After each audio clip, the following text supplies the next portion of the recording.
Oops. Sorry, we hadn't, I'm not sure we had recorded that.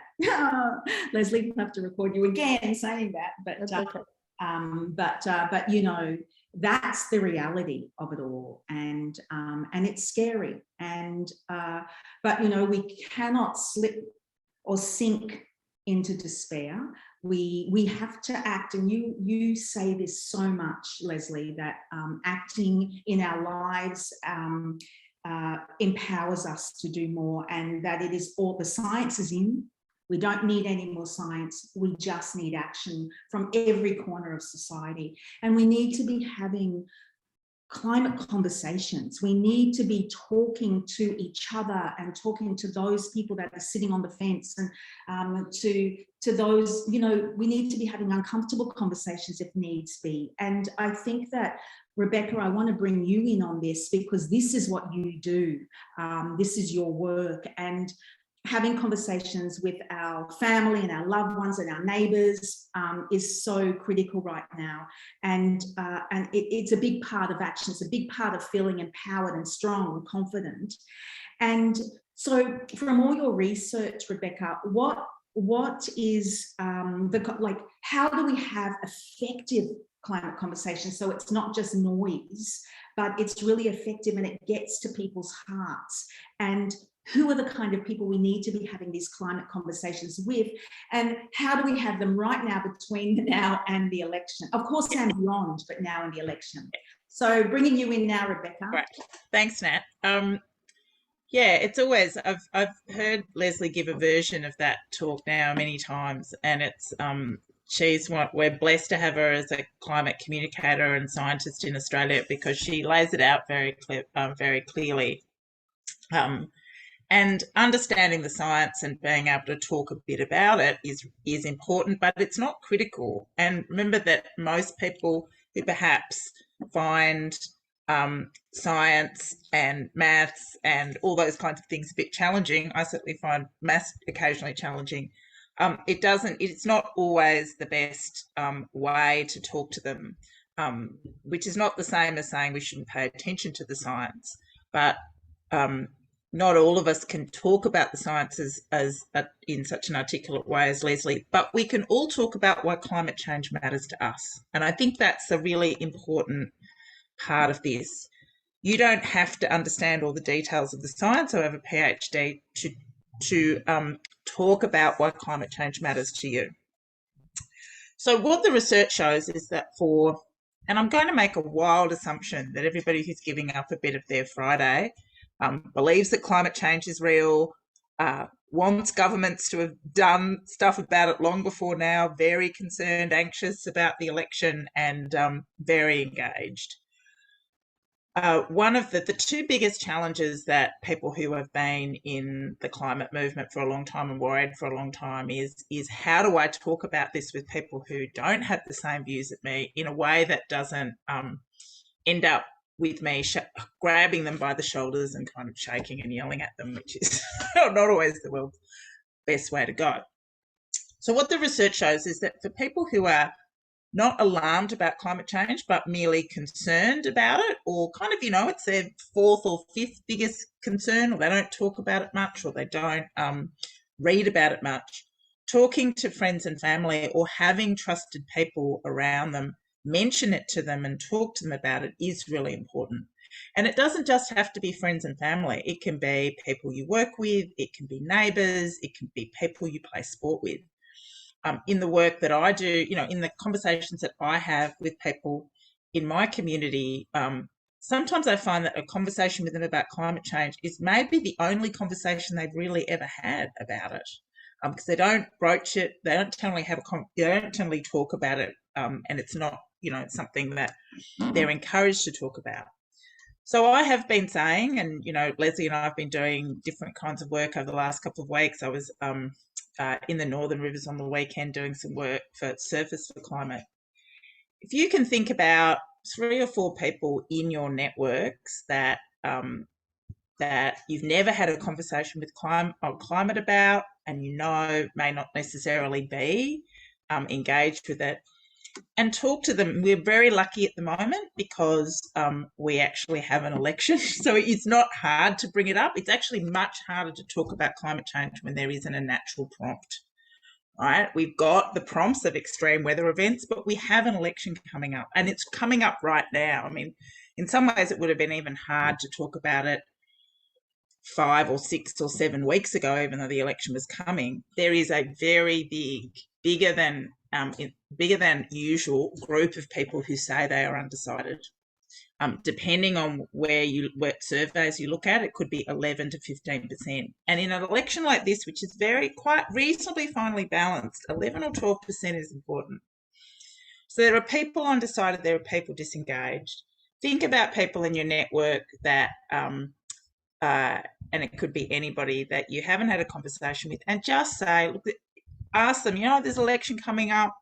What are you thinking? Listen to them about what's driving their vote, and then tell them your story about why you are voting the way you are. And it kind of doesn't matter. You could be voting Green, Independent, Labor, probably not United Australia Party, but you could even decide that you want to vote for a Conservative that has been a bit, really concerned about climate. And if the Conservatives lose the election, will be a really important voice, not unlike somebody like Matt Keane or James Griffin in the New South Wales Parliament, who really care about climate and the environment.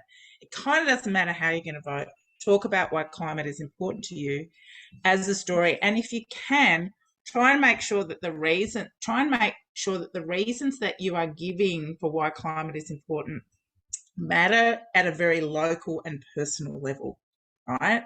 And most of us, as much as we love, polar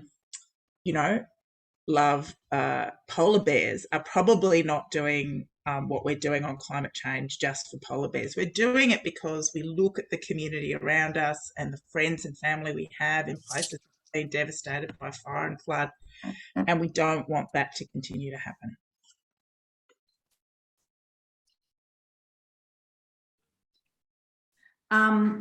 I think, Rebecca, what's so important is that we're telling our stories, and when we're telling our stories, when we're telling our personal stories, we are resonating with, and whoever we resonate with, that we get to their hearts. Because I think that when you tell your personal story, then you are, someone identifies with that. And when that person identifies with that, then they go, okay, well, that's my story too.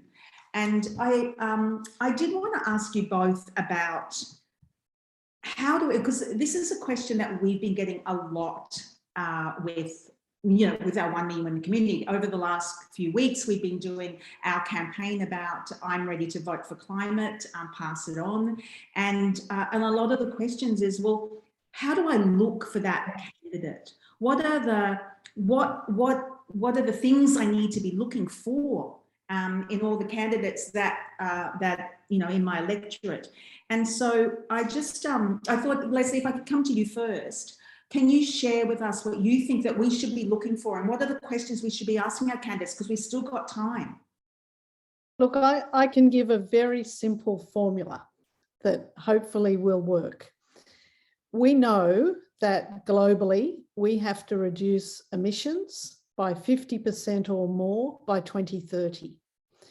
Now, all the major parties have put out their emission reduction targets for 2030. They're on their websites, and most of the independents have done this as well.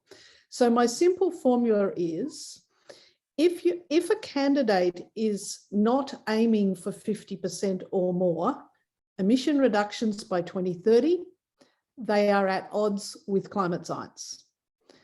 If they are aiming to only reduce emissions by 20 or 30 or 40% or nothing, in the case of some, then they are not people to vote for if you have climate action as your number one. If they are saying 50% or preferably a number larger than 50% by 2030, they are people that are at least formulating policy that is consistent with what we need to do. So that's my number one. If you ask nothing else, say, how much are you or your party aiming to reduce emissions in Australia by 2030? If it's less than 50%, they're not serious about climate. Yeah. I might just add to that. One of the things that politicians say and tell me a lot is that they say, oh, look, people say they care about climate, but no one raises it with me. Like when I'm out at a school fete or on the street, people don't stop me and talk to me about climate change. And so they often think that the people and they imagine that only particular kinds of people and particular kinds of seats care about climate change. So if, for example, you do want to vote for the Australian Labor Party, and as somebody said in the chat, their target is better than the government, but it's not adequate, right? And I say that as a paid up, been in the Labor Party for a long time. I understand why they've got the target they've got some modelling, but we absolutely 100% have to lift the ambition of every single political party when it comes to climate by making them understand that they are not going to pay an electoral penalty for talking about climate. In fact, they'll pay an electoral penalty for not talking about it. So that is an ongoing, very, very typical and ongoing task. If, for example, you are compelled to vote for the Labor Party in the next election because you like the candidate or you want a change of government, it is really important to find a way as an individual or as a group to say, we supported you for a whole range of reasons, but we would like you to be more ambitious if you win on climate. It's a really important. It's really important to express, not just to vote, but to express to the people in power why you voted the way you did. And I think that is really important. And really, really good politicians, and we have them across the spectrum, take that information and say, this is what my community wants. This is what they say. We're not going to hold this seat if we don't do more here. They take that back to their peers. They take that back to their caucus, and they and equips them to argue better for more ambition on this question. Yeah, I think that's such a good point. Can I also add to that, Nat? If your candidate says we are already taking climate seriously and we are doing enough, our policies are adequate, that's also a big red flag, because they're not. The major parties are not. The people in power are not. So if you get the response from a candidate that, oh, we've already done a lot and we're heading, we've got a plan for net zero by 2050, et cetera, it's just not good enough. If we don't reach net zero at least a decade before 2050, 2040 at the latest, we will not avoid potentially catastrophic climate change. So kicking the can down the road and having a net zero target, especially having a net zero target without a believable plan to get there, isn't good enough. So hold our politicians, hold all the candidates to a very, very high standard.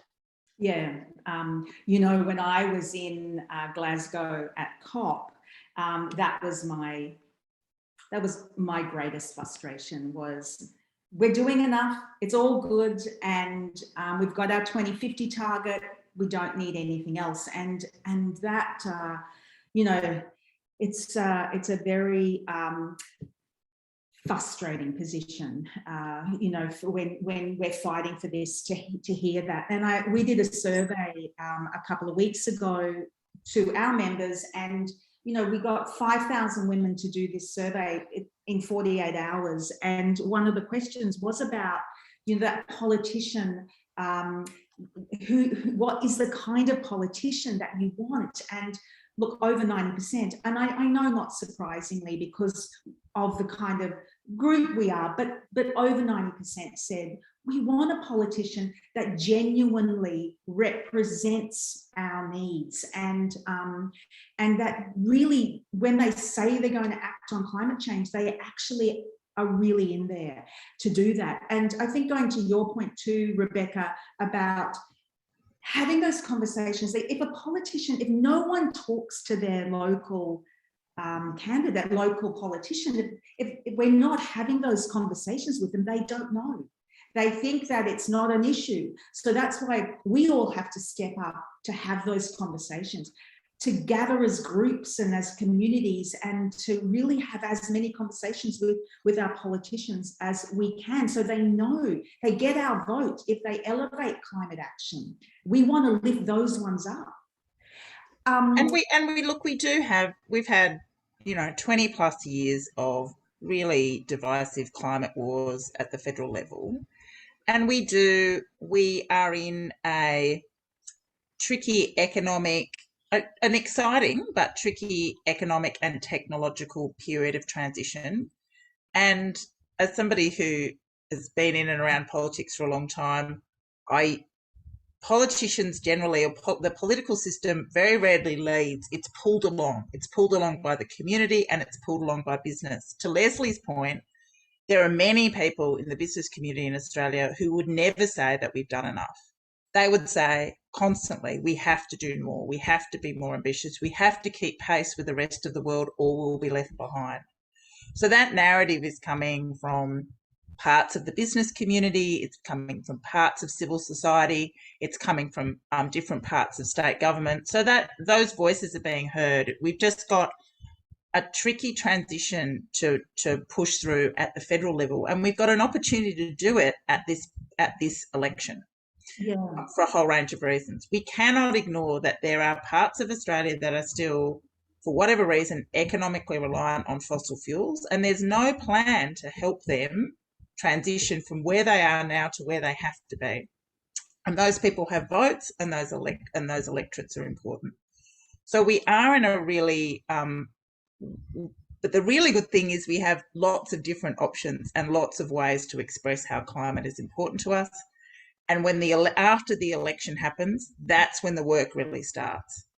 Yeah, there is going to be, I think that's, we'll have about 5 or 10 minutes rest, we'll have a drink, and then we'll start working, because whatever happens with the next federal government, there is so much more work to be done to lift ambition, to make sure the kinds of changes that we need to bring about in our economy and in the way we generate energy and manage land, that every Australian gets the full benefit of that. So there's a lot to do. I'm largely, cautiously optimistic about us getting that done. And a big part of it will be the outcome in this election. Yeah, and I did want to ask both of you about, beyond the election, whoever gets in and however it plays out, what is our role as citizens in electorates, as communities? What's our role beyond elections, in between elections, in terms of, I know we've pretty much talked about it already, but I think it's really important to know that we all have a really powerful role in between elections. And I did just want to ask you both on that. Rebecca, you're on the screen. You just said it really, but can you succinctly say, we as communities, what's our role in between elections? So let's just imagine for a moment that there is a change of government with some very climate positive independents get up. I'm not going to say who or how many, but maybe 1 or 2, who knows? And a Labor majority government, if only by a whisker. I think that what I said before is, how can we demonstrate through our communities, through our professions, through our workplaces, through our networks, and a whole range of other ways, how can we demonstrate that the level of ambition we have on climate should accelerate, and that it's safe to accelerate that? And I suppose one of the things we should take some solace from, and even some inspiration, is even some of our biggest energy providers in Australia are rethinking their timelines for their investments in fossil fuels. They are planning to close some of their coal-fired power stations earlier, because the economics are changing so quickly. Yeah. So we have targets at the moment. These are targets, you know, that various political parties have had. If the economy changes and the community changes in 2, 3, 4 to 5 years' time, those targets will have to change. Things change. Yeah. One of the things that another little statistic that people should again take a lot of solace from, because things can change in short periods of time, is between and people would have seen it in the ABC if they watch or read the ABC. Between the last election and this election in Australia, the numbers of times that people Googled what is climate change or kind of information about climate change in the last 3 years has increased 5,000%.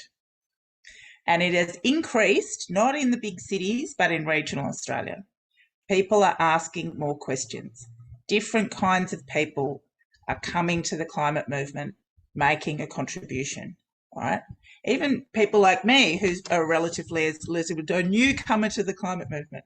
So things can change. The pace of the past is not going to mirror the pace of the future. So the way we do it, if there is a change of government, is we continue to put the pressure on and illustrate how important this is, not just to inner city people who once voted, you know, for Tony Abbott and now vote for Zali Steggall, that it's everywhere all the time in every kind of community. Yeah, Lesley, did you want to jump in and add to that? Look, yeah, look, just to follow on from that, I think those stats, and that's quite extraordinary, that one you just gave, Rebecca, about the 5,000%. Wow, I hadn't heard that one. I think that should provide everyone with courage to have the sorts of conversations that Rebecca was just talking about. It's very difficult to broach a subject with people on what you might think is a controversial issue if you think they're against you. Whereas it's much easier to broach the subject with people who you think might be like-minded. And the point about those sorts of statistics is that there's an awful lot more like-minded people in Australia than you might think is the case. You know, the work of Rebecca's and other social scientists has shown that the number of people who are truly skeptical about climate science and truly against any climate action is very, very small. You know, depending on the survey you look at, it's sort of 5 to 10% at the most. That means that 90% of the people that you might be talking to, and probably more than 90% in most of your circles, are actually on board with this, but might need a bit more discussion about what they can do. I think one of the things, I'd like to go back also to what Rebecca mentioned about polar bears, and I think that raises a really important issue. You know, one of the problems that we've had in climate change communication is that up until fairly recently, most people have regarded it as purely an environmental issue for environmentalists. And if you're an environmentalist, okay, you're on board already. The thing about climate change, of course, is that it's much more than an environmental issue. It's a health issue, it's an economic issue, it's a social issue, it's a national security issue. So, and it is the case in our society that some people care a lot about the environment and others care more about other issues. But there's a way into a climate change conversation from lots and lots of different perspectives, not just the polar bears and the Great Barrier Reef, but about the health impacts of bushfire smoke, about the fact that there's lots of jobs in renewable energy and we've got to grab those, about the fact that our national security is threatened by, you know, China in the Solomon Islands, for example, with the Solomons being pissed off about the fact that Australia's not acting on climate change and they're going underwater. There's lots and lots of ways into those conversations, and understanding the issues that people really care about is the way in, and they'll be variable. Yeah, both of you, there's just such wisdom. Thank you so much. We are just all getting so much out of this, and there's lots going on in the chat.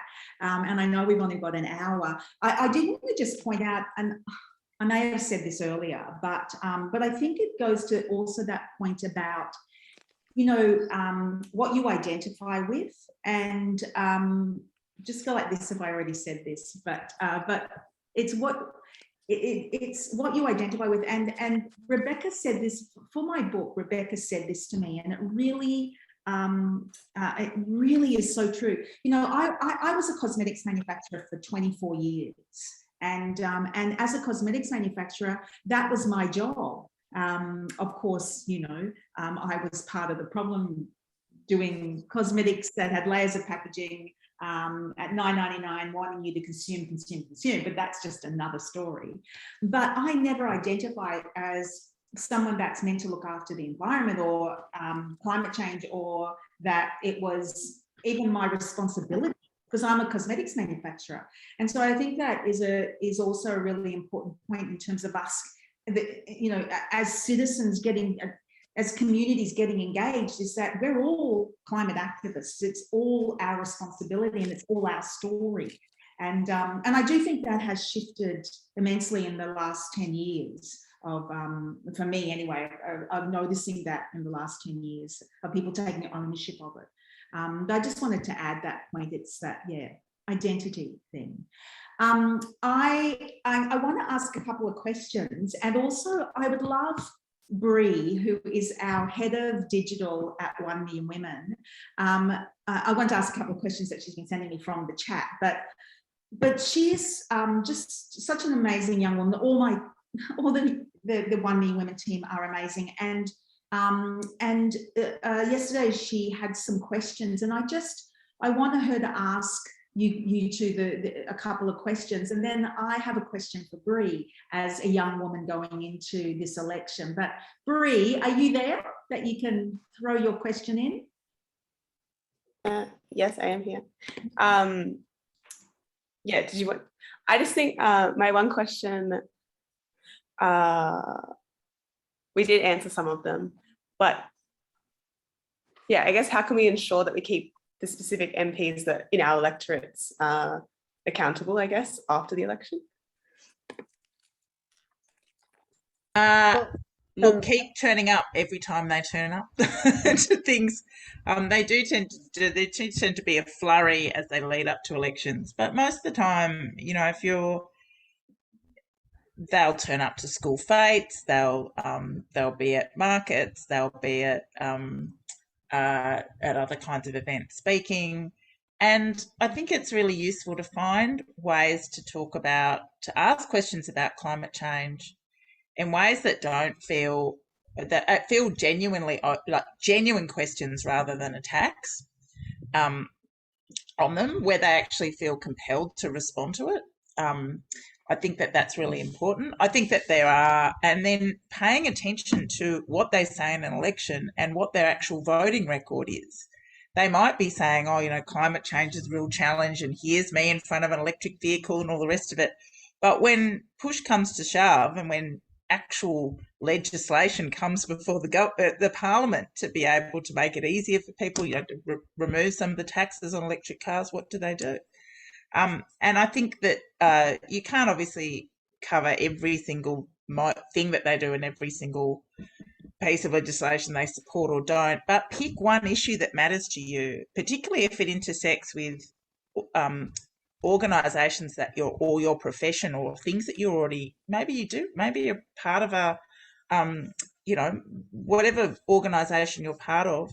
Pick one issue and follow them on that, and decide to be a real expert on the issue as much as you can and their position on it. I think that's always worth doing.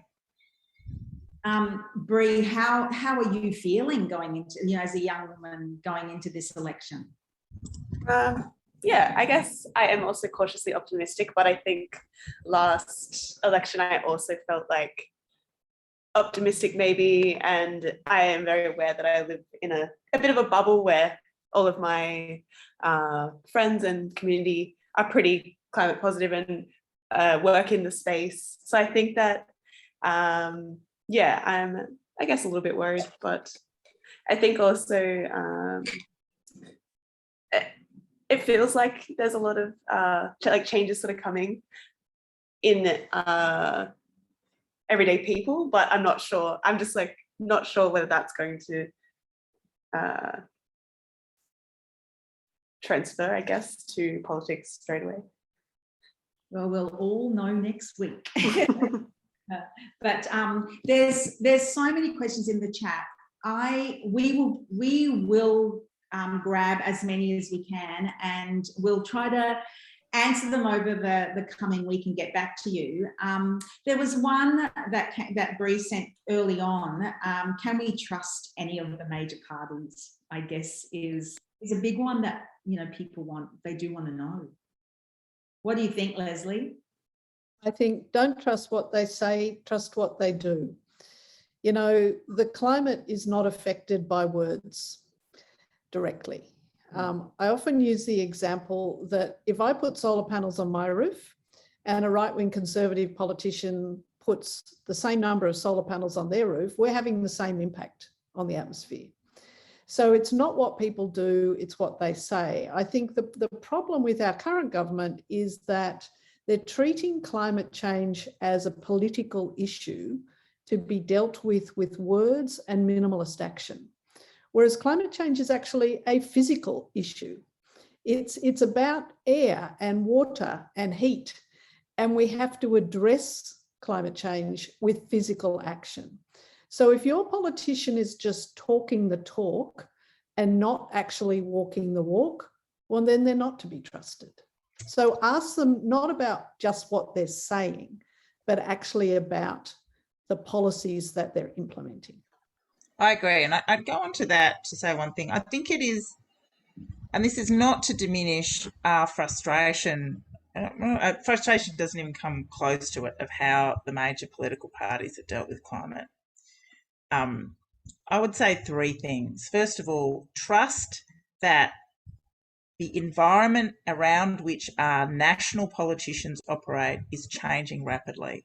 There is only so much as a politician you can ignore what is happening in the capital markets, what's being said to you by pretty much every, increasingly all of these industries other than the fossil fuel industry, that what's happening at the electorate level, what farmers are telling you, what religious groups are telling you, what every time you leave the country and go to other countries, what they're telling you. There's only so long that Australians can ignore all that, because when the money moves and the power moves, we have to move. We're just not big enough to resist that.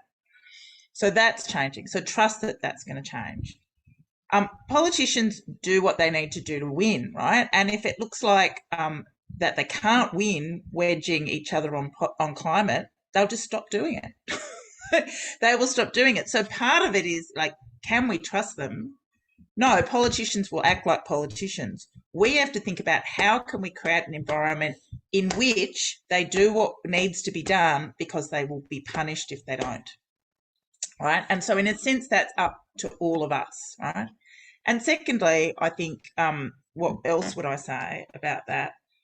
One of the horrible things, as Lesley has shown you, about climate change is that, we've just had off the back of these horrible fires, these horrible floods, and we are seeing in the social research the impact of that, right? That is increasing people's concern around climate, because you cannot ignore those things. There's other things you can ignore that are happening elsewhere, but it is freaking people out. And like I said, this is why people are there Googling over the last 3 years, what is climate? They're trying to put their heads across it, and more of that's going to happen. So trust too that Mother Nature is not going to let us forget that this is what's happening, and there will be a point where politicians have to address it. You're seeing that happening at the state level largely. I mean, again, more could be done. You're seeing that happen at local council level across this country, and we just have the feds to work out now. And this is our opportunity to do it in this election. Yeah, I've got one. We'll do one question, and then I want to ask you guys one more question to wrap up. But I'm chronically ill and disabled, and I'm unable to attend events that MPs attend. Do I write emails? Do they actually read these? And does it make a difference? Lesley? I would say if they only get one email or two emails on a topic, No, it doesn't make a difference. If they get thousands and thousands of emails from their constituents on a topic, it's got to make a difference because they know that their position in power will be affected at the next election. So we can all do what we can individually, but I think it's much more powerful to work collectively, which is why obviously a group like 1 Million Women and all of the other climate action groups are so important. So do what we can, do what you can as an individual within your means, your social means, your physical means, your financial means, but you will be more powerful as a collective voice. I think it's right. And I'd just add to that very quickly, having worked in politicians' offices for many years, if it looks like your message has capital letters and is underlined and is screaming, it'll get ignored. If it looks like you've cut and pasted something from another climate org, it will be ignored. COVID has meant that we now send videos of ourselves for a minute saying, I can't get to you, but I'm a constituent. I've been a constituent of your electorate for 25 years, and I can't come and tell you this, but I'm going to tell you this now. This is why climate matters to me. Make it personal, make it specific. Then tell 6 other people that you might know who are in the same position. They can't get to their MP because they do shift work or they're a carer or they live in a remote or whatever, live in a remote area. Send the same video, send it all in the same week and see if you can keep doing that, right? Scale it up. That's what I would suggest.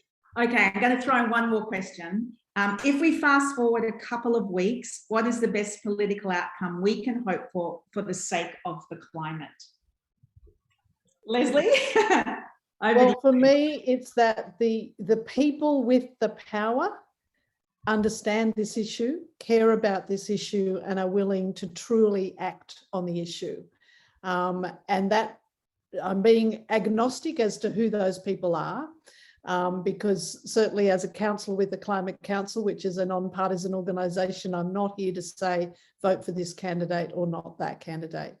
But what I am looking ahead to, I hope, is that the people with the decision-making abilities, the levers of power, care as much about climate action as I do. Okay, so I'm going to take a leaf out of Lesley's. Reiterate everything she said, but I will say one thing. There is absolutely no doubt that all the excitement of this campaign has been around the independents for good reason. And whether one of them gets up, I think the current independents will very likely be returned because they keep being returned, but if there's any new ones that come up, we're in danger that the media and the political class will say, well, climate's only important if you live in Wentworth or if you live in Kooyong, but it's not important in the suburbs and it's not important in the regions and all the rest of it. And that's very dangerous because we do not want climate to be seen as a kind of rarefied inner city. It's already diminished like that by people in power. It's people who like turmeric lattes and have cavoodles. I have a cavoodle. I live in the inner city, right? But my research and what I hope this election will show is that you can be anyone and care about climate, and climate can be an aspect of why you voted the way you did. If you live in Page and if you live in parts of Western Australia and if you live in central Queensland, we absolutely need to show that, because until political leaders think that all types of voters care about climate as it affects them in their electorate, then we won't break the kind of very destructive narrative, which is climate is only important for people in the inner city. So that is what I hope. And if we are actually able to nail that, then the climate wars are very hard to continue, because the only way the climate wars works is if you divide groups of people against each other. People in this, real Australians in the suburbs and the regions don't care about climate, but you and your inner city people with your cavoodles and your lattes do, and you don't count, right? So we just have to make sure, we just have to show, and I think we can, that it's an issue that affects all of us and we care about it in different ways. And if we can do that, then we will have won, regardless of who is in power. Yeah, such wise words from both of you. just, this is not a quick question. I mean, we have to wrap up, and this is not a quick question, but I do want to ask it because, so try to be quick, but it's not a quick question. But it is this thing about, just, it's how do we stay optimistic and hopeful? And our optimism needs to be strategic. It can't just be this passive optimism that I'll just sit back and everything is going to be all right. It has to be active optimism. And I think it's such an important ingredient for all of us now in these next couple of years and in this decade. How do you stay, both of you, how do you stay strategically optimistic? Rebecca? Well, we're all fond of the saying, action is the antidote to despair. And I think, we all need to hold on to that. It really is easy to feel helpless and hopeless. So I'll come back to what I said before, join with others. Each of us individually don't have very much power. Collectively, we absolutely have power. So join with others, act together, and do something. And no one can do everything. Everybody can do something. Agreed. Find your people and find your thing, right? You have to join every organisation or solve every issue. Think about what you're already interested in and where your networks are, and just do one thing really well, and have your posse around you, people who care and that you might ring up and can you help me do this, or I'm really worried, or support yourself mentally and emotionally through this process, which you do by having a really strong social network of colleagues and friends who are on the same page. Yeah, I think it is that knowing that we aren't alone, because when it's the isolated me, you feel very overwhelmed and alone, and that it's all on your shoulders. And when it's the collective we, just such a different process happens because you're with others. You can share your concern and your worry, and you can do things together that has climate wins, and it is this thing of keeping together to help us through it all. And when you're feeling that you just can't do anything, you just can sit back knowing that your group is there to support you. And I think that is just so important in this in these next few years. Lesley, Rebecca, thank you so much. We have gotten so much out of this hour, and so everybody, thank you. We've had nearly 300 people on this call the whole way through. That is just so wonderful. Thank you. 1 Million Women, we are really going to, over these next few years, we are going to do everything we can to make the greatest impact we can. We've got a launch of a new campaign coming up in probably next month called I'm Ready, and I can't wait to share that with you all. My book's coming out on the 20th of July. Both these amazing women are in it, and can't wait to share that with you too. In this next week, we have got our campaign, I'm Ready to Vote for Climate, has been going for a couple of weeks now. We've got lots of images that you can share on social media if you would like to. Bree's going to put up the link in the chat now. You can just download all the images. We've got some ideas in terms of what you can say in your tweets or your posts, but take those images and use them over this next week and have those conversations with as many people as you can.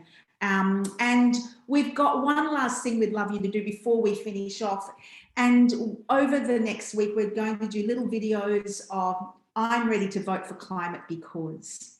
And so we'll show you what we've been doing. It's just the draft, but we're going to pull it together next week. I'd love you to put in the chat, I'm voting for climate because, and write why you're voting for climate.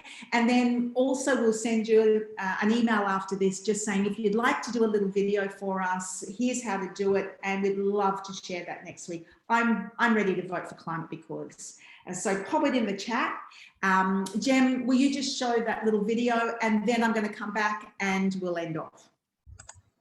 I'm ready to vote for climate because I want to vote for a politician who's got a plan in place for a clean energy future and is committed to protecting this beautiful country of ours, its wildlife and its people.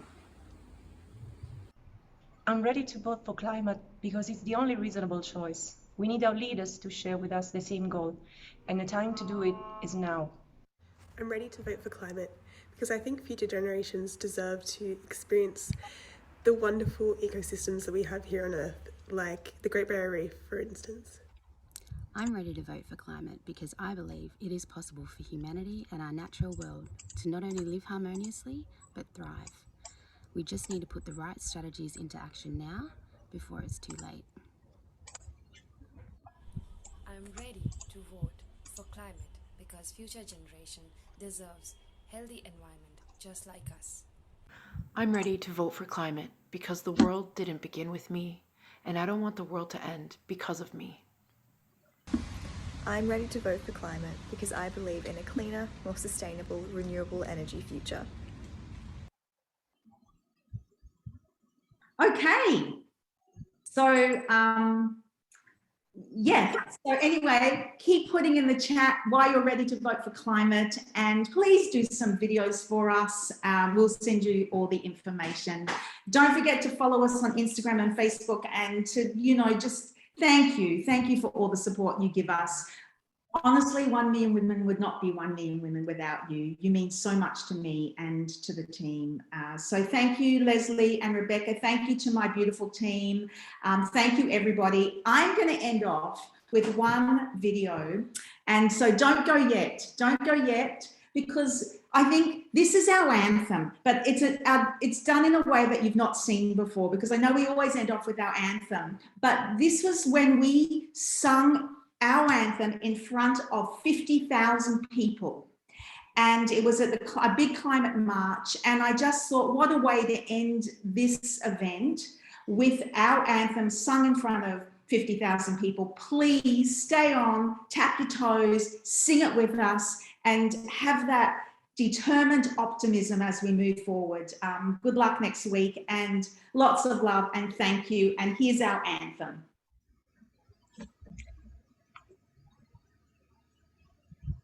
A big shout out for the organisation 1 Million Women.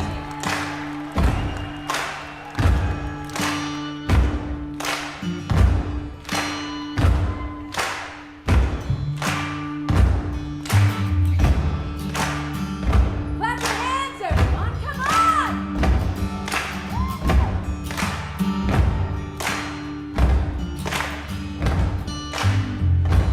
We had the chance to turn the pages over. We can write what we want to write. We gotta make ends meet before we get much older.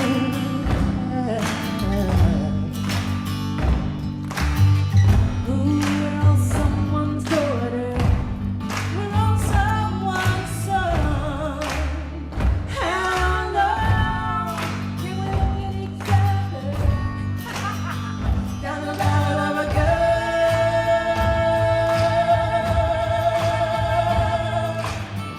You're the voice trying to understand it, make a noise and make it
everybody. Thank you so much. Thank you for all the I'm ready to vote for climate in the chat, and stay safe. Lots of love, and we will talk again soon. See you, everyone. Bye. Bye. You can go on gallery mode and say goodbye to everyone too. Go on gallery mode and just say goodbye. Bye, everyone.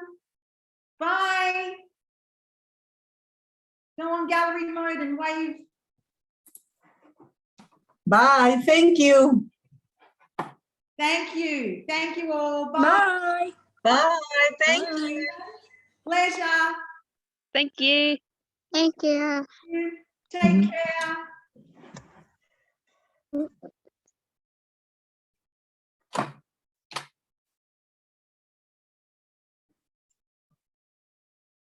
Bye-bye. So many of you.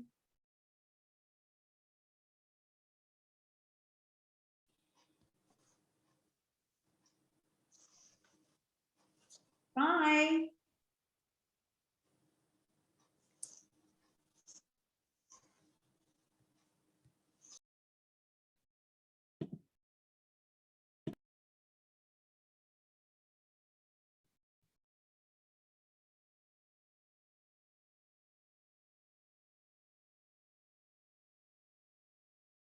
Bye, everyone.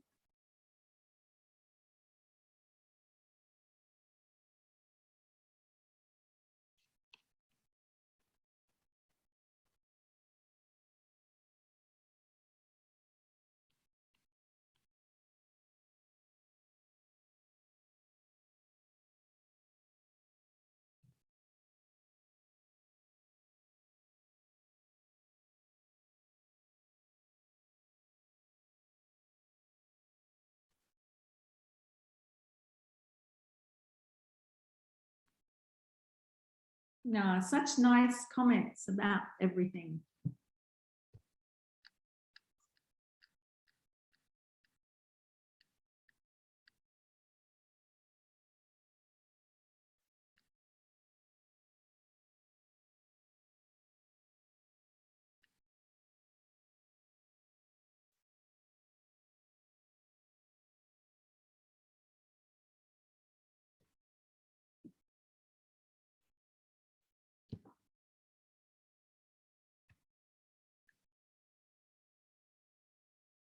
Bye.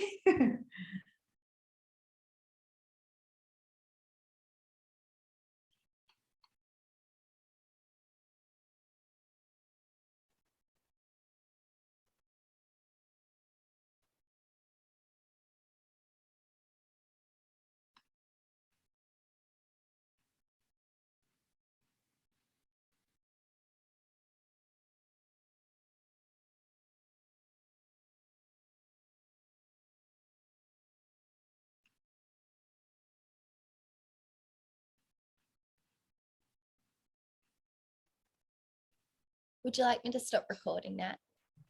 Yeah, that'd be great.